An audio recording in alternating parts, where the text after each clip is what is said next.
Merci Seigneur. Bonsoir mes bien-aimés, bonsoir peuple de Dieu, partout dans le monde entier. Bonsoir à tous ceux-là qui nous écoutent, nombreux, le mardi quand il est 18 h. Bonsoir à tous ceux qui aiment le Seigneur Jésus et bonsoir à tous ceux qui aiment l'évangile de Christ. Bonsoir à tous ceux qui sont abonnés et connectés comme ça à la page Facebook du ministère international des disciples de Christ, le MIDIC. Que toute la gloire et l'honneur vous soient rendus. Je bénis le Seigneur pour votre fidélité et je bénis le Seigneur pour votre amour. Je bénis également le Seigneur pour le fait qu'il prend soin de nous. Il a pris soin de vous également en ce moment très difficile de l'année, cette année de 2020, où le mois pratiquement de mars-avril est difficile dans tout le monde entier avec le confinement. Mais notre Seigneur veille sur ses enfants. Notre Seigneur protège son peuple. Il protège chacun de nous. C'est ça sa fidélité. Et nous jouissons ainsi de sa fidélité. Sans Dieu, nous ne sommes rien. Plusieurs de nous seraient déjà morts, oubliés même. Vous savez, c'est quand on est vivant qu'on se dit qu'on est quelqu'un ou l'on dit que j'ai quelqu'un. Mais quand tu meurs, immédiatement dans les jours, les heures qui suivent, tu es enterré et on t'oublie pratiquement. Dans les heures qui suivent, on t'oublie. Mais tu es vivant, c'est par la grâce de Dieu. Que le nom du Seigneur soit loué. J'aime Dieu pour ce qu'il fait. J'aime Dieu pour sa bonté. Et je le loue pour son amour pour toi et pour moi. Je le loue pour sa fidélité. Je le loue pour sa grâce. Je le loue pour son soutien. Je le loue pour sa protection. Je le loue réellement pour le pain quotidien qu'il nous a accordé. Je le loue également pour sa délivrance. Il est magnifique, c'est Dieu. Il est si bon pour nous. Il n'y a point de semblable. Ah, je l'aime beaucoup. Bienvenue comme ça. Je vous attends comme ça, nombreux. Ceux qui sont là tous les mardis. Je vous attends encore aujourd'hui nombreux. Soyez bénis. Nous sommes comme ça en live depuis le bureau apostolique du ministère international des disciples de Christ à Yaoundé. Que le Seigneur vous comble. C'est à partir d'ici que vous allez recevoir votre bénédiction ce soir dans votre maison. C'est à partir d'ici que vous allez recevoir la bénédiction dans votre vie ce soir. C'est à partir d'ici que vous allez acquérir la connaissance. À partir d'ici que vous allez réellement avoir beaucoup d'expérience et beaucoup de bénédictions en ce qui concerne notre Seigneur Jésus. Que le Seigneur vous comble abondamment. Soyez bénis. J'aimerais que vous vous connectez. Je vois déjà le frère Douga Job qui est connecté. Nous attendons encore tous ceux-là qui sont généralement connectés. Que le Seigneur vous comble. Alors, sans plus attendre, nous allons prier. Adonai notre Dieu, que toute la gloire te revienne ce soir. Oh Elohim, notre Père, que toute la gloire te revienne ce soir. Le Père d'Abraham, le Père d'Isaac et de Jacob, le Père de Moïse, le Père de Jésus et notre Père en ce jour. Que toute la gloire te revienne. Elohim, merci Seigneur pour la grâce que tu nous accordes et que tu nous accordes encore. Je peux encore le redire, l'opportunité de pouvoir parler de toi, de ton nom. Merci pour la présence du Saint-Esprit, Seigneur, qui nous enseigne, nous conduit. Seigneur, notre Dieu, nous dirige. Nous te bénissons pour chacun. Nous prions, Seigneur, que tu accordes à chacun de nous d'avoir des oreilles fines ce soir. Et nous prions que tu libères ton peuple, Seigneur, notre Dieu, de toute occupation, afin qu'il soit connecté, Seigneur, notre Dieu, à écouter ta parole. Nous prions que le Saint-Esprit, Seigneur, notre Dieu, se manifeste, Seigneur, notre Dieu, dans tous les domaines, dans leur vie. Seigneur, merci parce que tu es excellent. Merci parce que tu vas nous utiliser, nous ici, à partir de ce bureau en studio, Seigneur notre Dieu, pour que nous soyons des sujets de bénédiction pour ton peuple. Reçois l'honneur, la louange et la gloire au nom de Jésus-Christ. Amen. Je ne suis pas seul, je suis avec le frère Franck. Alors ce soir, la sœur Sabrina, que le Seigneur la bénisse là où elle se trouve. Et puis voilà, soyez bénis au nom de Jésus. Alors, mardi passé, nous nous sommes attardés beaucoup plus sur la justification. La justification que le Seigneur nous a donnée à partir du prix qu'il a payé sur la croix du Calvaire. Nous avons été justifiés. On en a parlé, nous avons parlé profondément et encore aujourd'hui nous allons le parler sur la mort de Jésus-Christ. Nous avons pris comme verset de base Philippiens chapitre 2, le verset 8. Nous avons pris comme verset de base Philippiens 2, le chapitre 2 de Philippiens, le verset 8, où nous avons parlé de la mort de Christ. Et nous avons également parlé de la mort de Christ. Nous avons parlé de la mort de Jésus-Christ qui était substitutif pour nous. Donc, c'est le Christ qui devait prendre notre place. Pardon, c'est nous qui devons être à cette place. Et Christ a pris notre place. Vous vous rappelez, je voudrais encore un tout petit peu brosser à partir du livre de Genèse, là où l'homme avait commis le péché. Adam et Ève avaient commis le péché et ils étaient privés déjà de la gloire de Dieu à partir de là.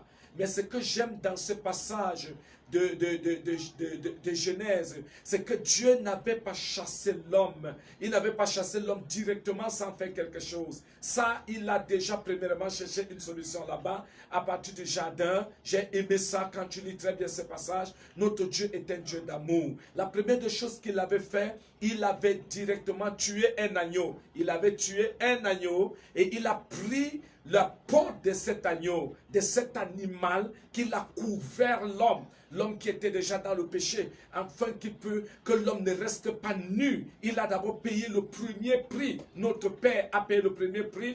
Lui-même, à partir de là, il a sacrifié un animal. Il a pris la peau de cet animal et il a couvert l'homme. Soit pour dire, il n'aime pas le péché. Il n'aime pas voir le péché. Quand l'homme vit dans le péché, Dieu n'aime pas le voir. Il fait tout pour apporter la solution du péché. Parce qu'il aime tellement l'homme. Dieu a tant aimé le monde qu'il a donné son Fils, Jésus-Christ, son Fils unique, afin que quiconque croit en lui ne périsse point, mais ait la vie éternelle. Il faut déjà comprendre l'amour de notre Père qui se manifeste abondamment. Et c'est à partir donc de la mort de Christ sur la croix que l'homme a été justifié par Dieu.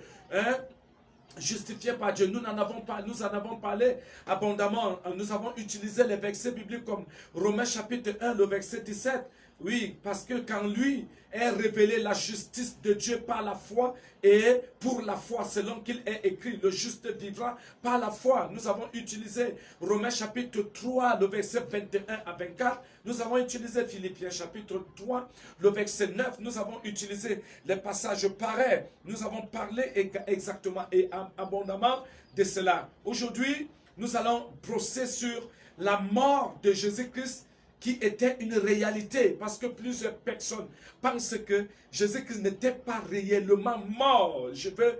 Nous avons cette référence dans la Bible également, qui pensait que Jésus-Christ n'était pas réellement mort. Et quand nous regardons un tout petit peu dans le livre de Jean chapitre 19, le verset 31 à 37, nous avons ce passage, Jean chapitre 19, le verset 31 à 37, la Bible dit, dans la crainte que le corps ne restât sur la croix pendant le sabbat, car c'était la préparation, et ce jour de sabbat était un grand jour. Les Juifs demandèrent à Pilate qu'on rompît les jambes aux crucifiés et qu'on les enlevât. Les soldats vinrent donc et ils rompirent les jambes au premier, puis à l'autre, qui avait été crucifié avec lui. S'étant approché de Jésus, le voyant déjà mort, il ne lui rompit pas les jambes. Mais un des soldats lui perça le côté avec une lance et aussitôt il sortit du sang et de l'eau. Celui qui l'a vu en a rendu témoignage et son témoignage est vrai. Et il sait qu'il dit vrai, afin que vous croyez aussi. Ces choses sont arrivées afin que l'écriture fût accomplie. Aucun de ces os ne sera brisé. Et ailleurs, l'écriture dit encore, ils verront celui qu'ils ont percé. Alléluia. Donc nous voyons réellement ce premier témoignage, que la mort de Jésus-Christ était réelle. Nous comprenons que son âme, son esprit furent séparés de son corps, effectivement. Allez, quelqu'un dit Amen avec moi. Nous allons avancer maintenant dans le livre, nous allons avancer avec un autre sous-thème qui est la mort de Jésus-Christ était exceptionnel. Pourquoi c'était exceptionnel? Nous allons le découvrir tout à l'heure. La mort de Jésus-Christ était exceptionnelle. Première des choses, il est écrit dans la Bible, le salaire du péché, c'est la mort. Le salaire du péché, c'est la mort. Mais le don gratuit de Dieu, c'est la vie éternelle en Jésus-Christ, notre Seigneur. Le salaire du péché, c'est la mort. Et quand nous regardons ce passage, ce verset, pardon, nous regardons, cela décrit deux absolus inexorables, c'est-à-dire deux problèmes inexorables que nous pouvons voir ici. La première des choses, la mort spirituelle, qui est le châtiment nécessaire pour tous, pour tout homme esclave du péché.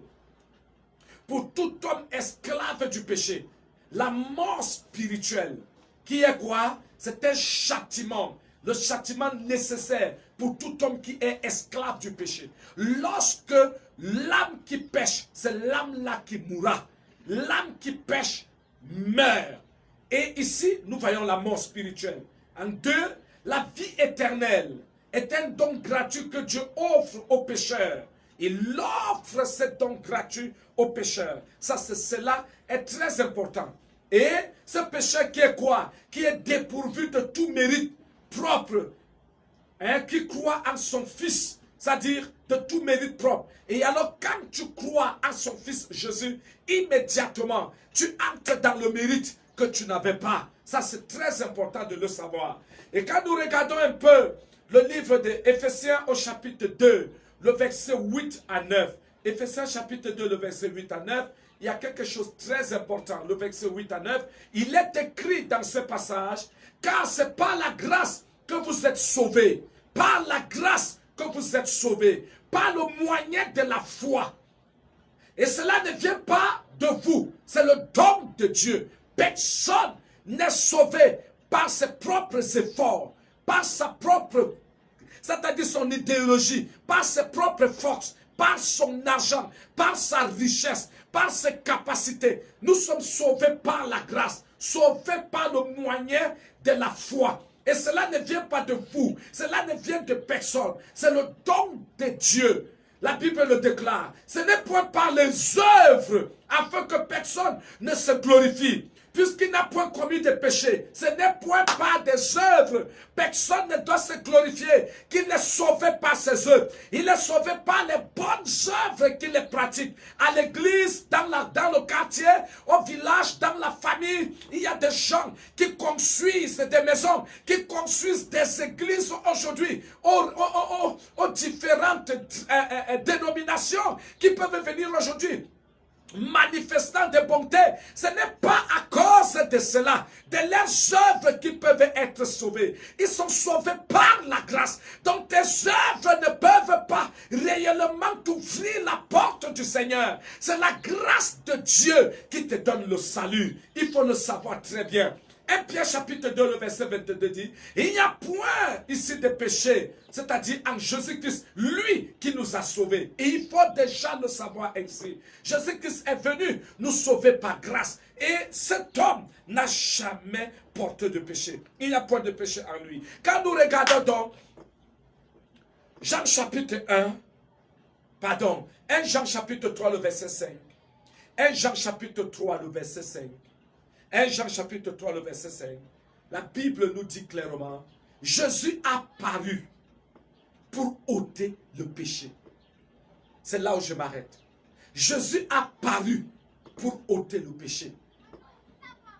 Jésus a paru pour ôter le péché. Ôter les péchés. Et la deuxième raison pour laquelle les chrétiens ne peuvent pratiquer le péché ici, lorsque nous sommes sauvés par Jésus-Christ, sauvés par la grâce, et nous devons rester sans péché, ni rentrer dans le péché. Je disais tout à l'heure que la deuxième raison ici, pour laquelle les chrétiens ne peuvent pas pratiquer le péché, c'est qu'il est incompatible avec l'œuvre de Christ. Le péché est incompatible avec l'œuvre de Christ. C'est lui qui est mort pour sanctifier, pour rendre saint. Jésus-Christ est mort pour nous sanctifier. Il est mort pour nous rendre saints. Il est mort pour ôter nos péchés. Il est mort pour nous délivrer du péché.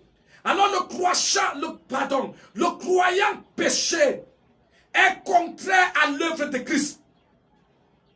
Le croyant qui est pécheur, il est contraire, il fait des choses contraires à l'œuvre de Christ. L'œuvre de Christ qui vise à faire quoi? À mettre terme à l'emprise de quoi? Du péché sur la vie du croyant. Donc si le croyant continue à vivre dans le péché, en réalité, il va contrairement à l'œuvre de Christ. L'œuvre que Christ est venu faire. Parce que la Bible dit qu'il est venu ôter le péché. Il est venu sanctifier comme ça le chrétien. Il est venu ôter le péché dans la vie du chrétien. Il est venu sauver l'humanité en portant le péché allant sur la croix. Il est venu mettre fin au péché dans notre vie. Ça c'est important de le savoir. Je voudrais dire quelque chose. Dans le livre de Romains, au chapitre 1, chapitre 6, s'il vous plaît, le verset 1 à 15. Romains, chapitre 6, le verset 1 à 15.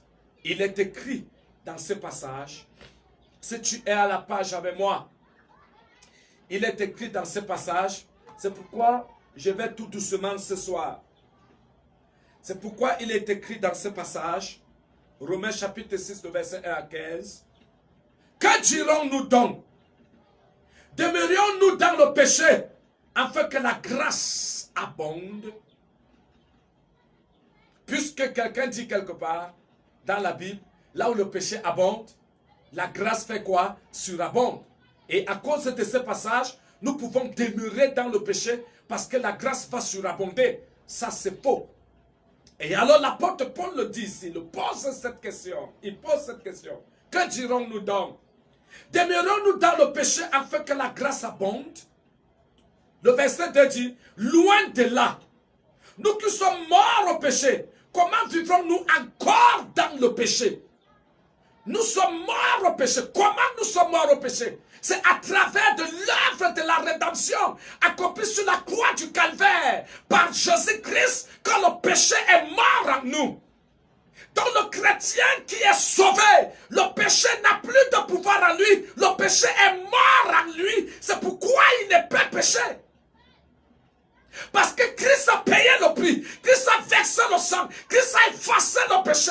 Christ a détruit le pouvoir du péché. Christ a détruit l'autorité du péché. Christ a détruit la puissance de l'esclavage du péché dans la vie du chrétien. C'est pourquoi il n'est pas plus resté dans le péché. C'est pourquoi le chrétien n'est pas plus demeuré dans le péché. Le chrétien n'est pas plus vivre dans le péché. N'est pas plus pratiquer le péché. N'est pas plus rester dans le péché. Très important. Très très important. Alléluia. Le verset 3 dit, ignorez-vous que nous tous qui avons été baptisés en Jésus-Christ, c'est en sa mort que nous avons été baptisés. Tous ceux-là qui ont reçu le baptême par immersion et non par aspersion sont morts avec Christ par le baptême. Comme Christ est mort sur la croix du calvaire, nous aussi, nous sommes morts avec lui quand nous allons dans les eaux du baptême. Lorsque nous entrons dans les eaux du baptême, c'est pour être ensevelis avec Christ comme il a été enseveli. Et quand nous sortons de là, écoutez la suite. Écoutez la suite. Nous avons donc été ensevelis, verset 4, avec lui par le baptême en sa mort. Afin que, comme Christ est ressuscité des morts, par la gloire du Père, de même nous aussi, nous marchions en nouveauté de vie. Donc quand nous mourons avec Christ, à partir du baptême dans les eaux, nous nous conformons directement à Christ, nous mourons dans le péché, nous mourons dans le péché, et le péché n'a plus de pouvoir. Nous enterrons l'ancienne vie, nous enterrons la vie pécheresse, et quand nous sortons des eaux de baptême, c'est pour marcher en nouveauté de vie. C'est-à-dire l'homme nouveau, créé à l'image de Dieu. L'homme nouveau, créé à l'image de Dieu. Pas à l'image du premier Adam qui a péché, mais à l'image du deuxième Adam qui est Jésus-Christ, qui est venu en finir avec le péché. Et Jésus est venu nous donner une vie nouvelle. Et quand tu sors des eaux de baptême, tu dois marcher dans cette nouveauté de vie. Une vie de sainteté, de gloire, d'excellence. Une vie de victoire sur le péché.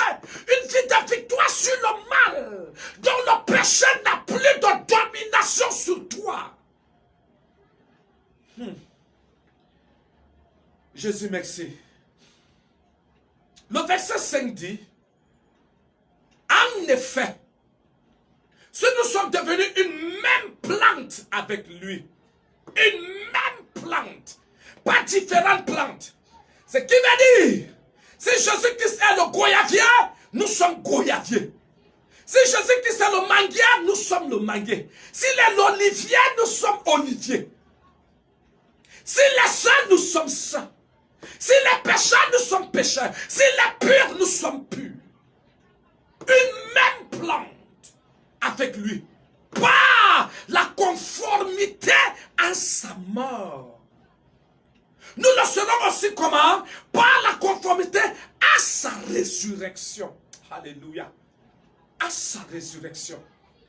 Le verset 6 dit, sachant que notre vieil homme a été crucifié avec lui, sachant que notre vieil homme, la peau du loup, la vieille peau, la peau du péché, la peau de l'iniquité, la peau du mal, le vieil homme, l'homme qui réfléchissait négativement, le vieil homme, l'homme qui portait le péché et l'iniquité, le vieil homme, l'homme qui portait la souillure, le vieil homme, l'homme qui méditait le mal, le vieil homme, l'homme qui méditait l'iniquité, l'impudicité, la souillure, la désobéissance, le vieil homme, l'homme qui méditait l'adultère et la fornication, le vieil homme, l'homme qui méditait le vol, le meurtre, l'assassinat, l'avortement et tout, le vieil homme. Sachant que notre vieil homme a été crucifié, cet homme a été crucifié, le vieil homme a été crucifié, cette nature a été crucifiée, l'ancienne nature a été crucifiée avec lui, afin que le corps du péché fût détruit. C'est encore très fort. Le corps du péché fut détruit. Dans le corps que le chrétien doit porter maintenant, ce n'est pas le corps du péché. S'il s'est uni à Christ, s'il est de la même nature que Christ, s'il est de la même plante que Christ, s'il est à l'aise dans l'eau de baptême, s'il se baptisait, et s'il a crucifié l'ancien homme, il a crucifié le vieil homme. Mon bien-aimé, la Bible dit, ce corps du péché a été détruit. Ce qui veut dire que cet homme nouveau que tu es maintenant ne vit plus volontairement dans le péché, ne pratique plus le péché, ne planifie plus le péché, ne demeure pas dans le péché. Il dit, pour que nous ne soyons plus esclaves du péché. Autrefois, nous étions esclaves. Esclaves du péché. Esclaves du péché. Même quand on ne voulait pas faire, on est obligé de faire. Le péché, puisque nous étions esclaves, quand il te téléphone, il te dit va faire, tu peux faire. Quand il te dit sors à minuit, tu sors à minuit. Quand il te dit sors à 5 heures, tu sors à 5 heures. Quand il te dit va boire, tu peux boire. Quand il te dit fais ceci, tu fais. C'était l'esclavage. Et la Bible dit, avec la crucifixion de Christ sur la croix, nous ne sommes plus esclaves du péché. Quelqu'un peut dire Alléluia avec moi. Alléluia avec moi. Le verset 7. Car celui qui est mort est libre du péché. Ce qui veut dire que le péché ne te tient plus en captivité. Le péché ne te contrôle plus. Le péché ne te guide plus. Le péché ne te commande plus. Tu n'es plus esclave du mal. Tu n'es plus esclave du péché. Tu es libre comme le vent. Libre du péché. Libre. Le verset 8 dit, « si nous sommes morts avec Christ, nous croyons que nous vivons aussi avec lui. Si nous sommes morts avec lui, il est ressuscité, nous vivons avec lui. Nous avons la vie en Christ. Nous avons la vie en Christ. Nous vivons avec Christ. Nous vivons par Christ. Nous vivons en Christ. Nous vivons avec Christ. Nous vivons avec lui. » Le verset 9, sachant que Christ, ressuscité des morts, ne meurt plus. La mort n'a plus de pouvoir sur lui. Alléluia. Le verset 10, car il est mort, et c'est pour le péché qu'il est mort, une fois pour toutes. Il est revenu à la vie, et c'est pour Dieu qu'il vit. Alléluia. Il est revenu, il a vaincu le péché, une fois pour toutes. Le verset 11, aussi, vous-même, regardez-vous comme mort au péché et comme vivant pour Dieu en Jésus-Christ. Regardez-vous comme mort au péché. C'est une interpellation, c'est un appel. C'est un appel à la conscience. C'est un appel à la réalité. Que le péché n'a plus de place en toi. Regarde-toi comme mort au péché. Ce qui veut dire regarde-toi comme quelqu'un dont le péché n'existe plus en lui. Que le péché ne vit en lui. Qui ne vit plus dans le péché. Regarde-toi comme quelqu'un qui n'est plus pécheur. Qui n'est plus compté parmi les pécheurs, qui ne pratiquent plus le péché. Regarde-toi comme mort dans le péché. Ouh. Et comme vivant pour Christ, pour Dieu en Jésus-Christ. Tu vis en Christ. Tu vis pour Christ. Tu vis pour Dieu. Quelqu'un dit Amen avec moi. Le verset 12. Que le péché ne règne donc point dans votre corps mortel et n'obéissez pas à ses convoitises. Que le péché ne règne plus dans ta chair, dans ton corps mortel. Que le péché ne te commande plus. N'obéis plus au péché. Ne laisse plus demeurer le péché en toi. Parce que Christ a payé le prix. Ne laisse plus le péché vivre en toi. Demeurer en toi. Que le péché ne règne plus. Même dans ton cœur. Même dans ta pensée. Même pas la haine. Même pas la jalousie. Même pas la méchanceté. Même pas l'hypocrisie. Même pas l'hypocrisie. Même pas les suspicions. Même pas. Que ça ne règne pas. Oh. Dans ce corps mortel. La Bible dit. Et n'obéissez pas à ces convoitises. Le péché apporte beaucoup de convoitises. Et ça commence dans les yeux. La convoitise des yeux. Et la convoitise de la chair. Quand les yeux commencent à convoiter. Et ils téléphonent à la chair. En disant, toi, chair, voilà ce que tu pouvais avoir.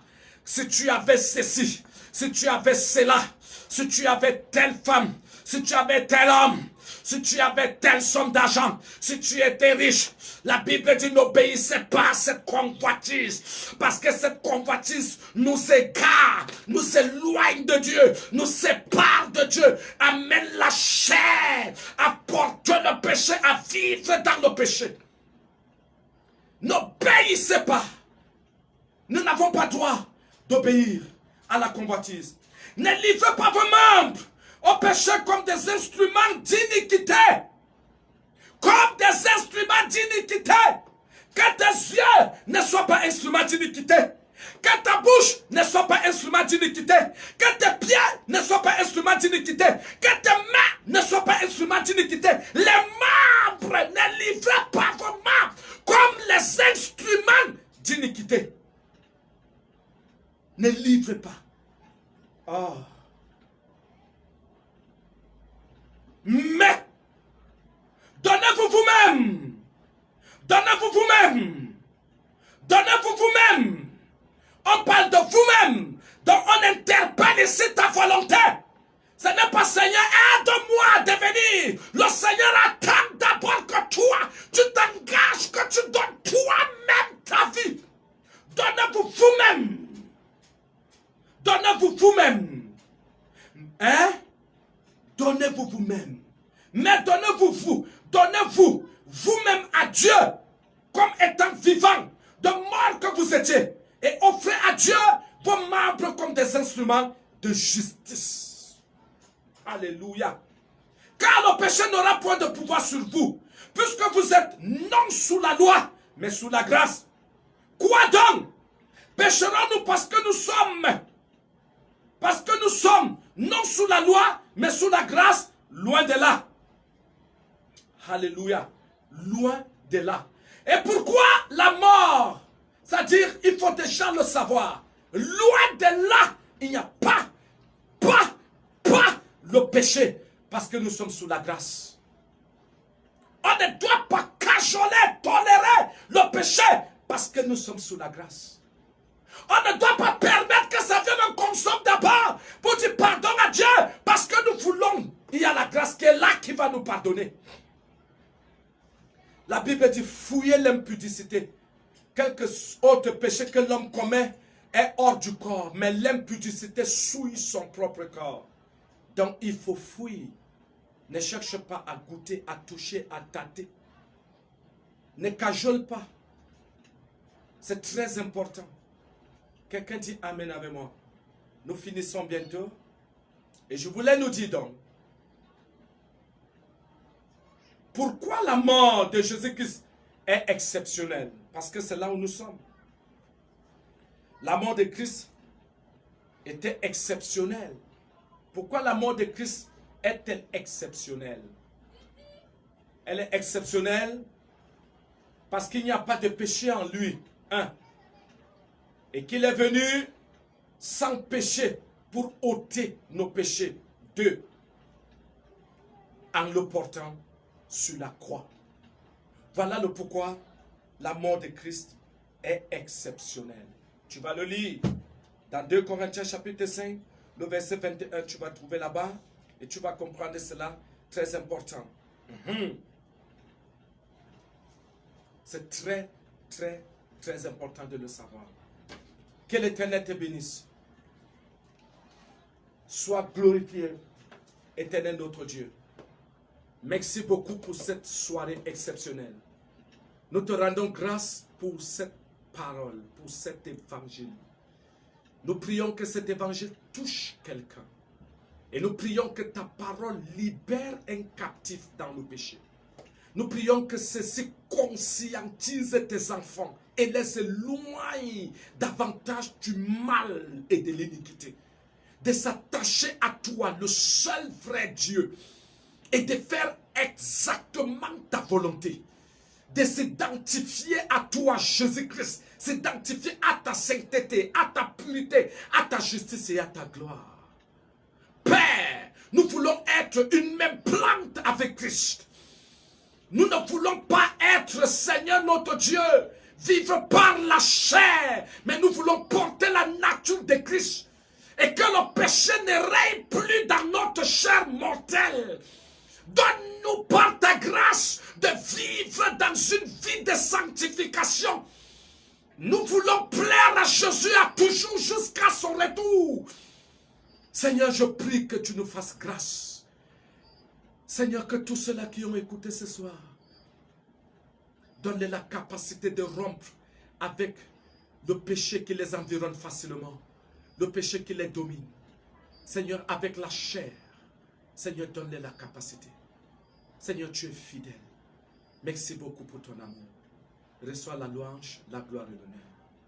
Au nom de Jésus-Christ. Amen. Amen. Je ne sais pas s'il y a quelques questions. Nous allons prendre peut-être 5 minutes. S'il y a des questions, nous prenons avant d'arrêter. S'il y a quelques questions. Patrick Noël. Oui, Patrick Noël, il dit quoi? En parlant du péché, oui. Quelle est la différence entre la grâce et la rédemption? Ok, en parlant du péché, quelle est la différence? Entre la grâce et la rédemption. La rédemption, ok. La grâce, premièrement, c'est quelque chose d'immérité. C'est-à-dire, on ne méritait pas d'être sauvé. On n'imaginait même pas. On devait être sauvé. Ça, c'est la grâce. Et Jésus-Christ Maintenant, pour quelqu'un qui devait être condamné, il méritait la condamnation à cause de ce qu'il a fait, à cause de la vie qu'il a menée. Lui-même sait qu'il a fait et il mérite. Et quelqu'un vient maintenant dire que non, je vais sauver cette personne. C'est quelque chose que tu ne méritais pas. Le salut là, tu ne le méritais pas. Et immédiatement, quelqu'un a accepté, c'est-à-dire prendre ta place. Et la rédemption maintenant, c'est ce rachat-là. C'est-à-dire qu'il te sort de la mort, il te rachète de la mort. C'est-à-dire c'est ça la rédemption. Quand on dit que Jésus-Christ est mon rédempteur, c'est celui qui m'a racheté, qui a payé le prix pour que je ne sois pas, c'est-à-dire là où je devais être. Il a payé, il m'a racheté, C'est ça qu'on appelle la rédemption. Par rapport à la grâce. La grâce est donnée sans que tu ne t'attendes. C'est immérité, c'est donné. La rédemption, c'est arraché de quelque part. Amen. Il y en a encore? D'autres vidéos. Oui. Il y en a encore? Il y a quelques questions? Il y a quelques questions? J'attends des questions. I am waiting. Ok. S'il n'y a pas de questions, à tous ceux-là qui cherchent la grâce cette soir, que le Seigneur les accorde la grâce. Amen. Dans tous les domaines où vous attendez la grâce, que l'Éternel vous accorde la grâce au nom de Jésus.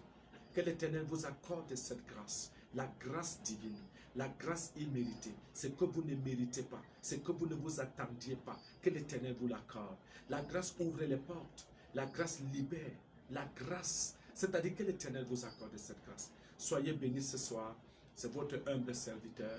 Vous êtes libre de nous écrire en aparté sur notre page Facebook ou bien sur notre ligne directe ou sur notre point de contact, mon point de contact personnel, le 6 97 11 71 66 6 97 11 71 66. Le deuxième numéro, c'est le 6 73 46 80 84. 6 73 46 80 84. N'oubliez pas, si vous êtes à l'extérieur, de mettre déjà le code. C'est le 237, le code du Cameroun. Mettez d'abord le code 237. Si vous voulez appeler, entrer en contact avec nous pour la prière, pour un suivi de prière, pour un conseil, besoin d'un conseil, n'oubliez pas. Et puis, consultez davantage notre page Facebook et puis également notre page YouTube. Vous allez trouver des vidéos, des prédications, ainsi de suite de nos assemblées, de notre assemblée là-bas. Soyez bénis, que le Seigneur vous comble, quel que soit le lieu là où vous êtes comblés de bénédictions.